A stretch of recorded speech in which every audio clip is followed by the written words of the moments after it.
Il y a une idée, une sorte de croyance, qui est tellement répandue chez les auteurs qu'on finit par ne même plus la voir. Et pourtant, c'est peut-être la plus dangereuse de toutes pour une histoire. Alors aujourd'hui, on va s'attaquer à cette illusion.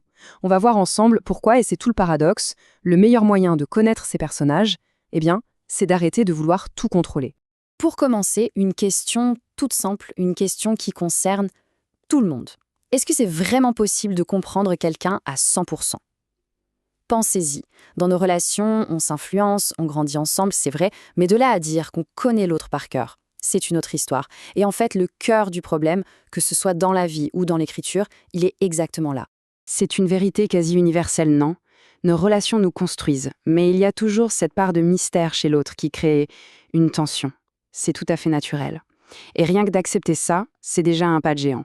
Et le plus fou dans tout ça, c'est que c'est précisément ce point de départ qui permet d'écrire des personnages qui ont l'air vivants, vraiment vivants. Et c'est pile à ce moment-là que la fiction et la réalité se rencontrent. Parce que cette illusion, cette idée qu'on peut tout comprendre de l'autre, eh bien c'est exactement le piège qui attend les écrivains au tournant. Voilà, on touche au cœur du problème. D'un côté, il y a cette conviction. Je suis l'auteur, je sais absolument tout de mon personnage, chaque petite pensée, chaque motivation cachée. Et de l'autre côté, qu'est-ce qu'on obtient? Une histoire qui sonne faux, qui grince. Et pourquoi? Tout simplement parce que le personnage n'est plus un être vivant, c'est devenu une marionnette. Et le pire, c'est que les lecteurs, eux, y voient très bien les ficelles. Cette citation, elle tape en plein dans le mille.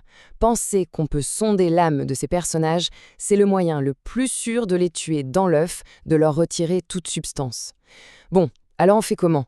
La solution existe, mais elle demande de changer complètement sa façon de voir les choses. Alors, la question reste, comment on fait? Si on ne peut pas tout savoir sur un personnage, qu'est-ce qui nous reste? Eh bien la réponse, elle tient en un seul mot. Un mot simple à dire, mais beaucoup plus difficile à mettre en pratique, l'observation. Observer. Attention, ça ne veut pas dire rester les bras croisés.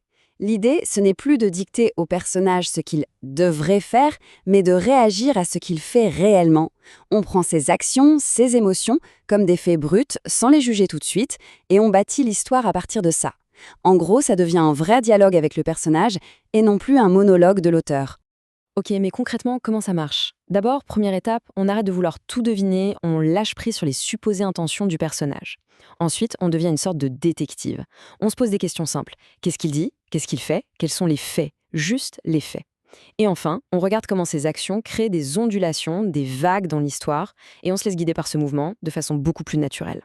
Et ce changement de méthode, qui peut paraître tout bête, passer du contrôle à l'observation, en réalité, ça change absolument tout. Ça redéfinit complètement le rôle de l'écrivain. C'est presque une libération.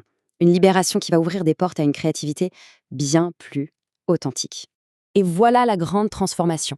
L'écrivain n'est plus ce dieu omniscient qui tire toutes les ficelles depuis les coulisses. Non, il devient le premier témoin, le témoin le plus attentif et le plus fidèle de la vie de son personnage.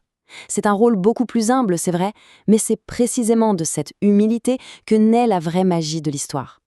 Alors, en fin de compte, pourquoi est-ce que c'est si crucial?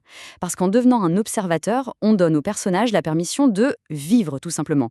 Leur authenticité, elle ne vient pas d'une fiche personnelle remplie à l'avance, elle vient de leurs actions, de leurs choix. Et attention, lâcher prise, ce n'est pas du tout un signe de faiblesse, au contraire. C'est donner à l'histoire l'oxygène dont elle a besoin pour respirer, pour trouver sa propre vérité. Et cette vérité est souvent bien plus puissante et bien plus surprenante que tout ce qu'on aurait pu planifier. Donc, pour conclure, la vraie question, ce n'est pas « est-ce que je connais mon personnage par cœur ?» La vraie question, c'est « est-ce que je suis prêt à me laisser surprendre par lui ?» Parce que c'est là, dans cette place qu'on laisse à l'inattendu, que se cachent les histoires dont on se souvient vraiment.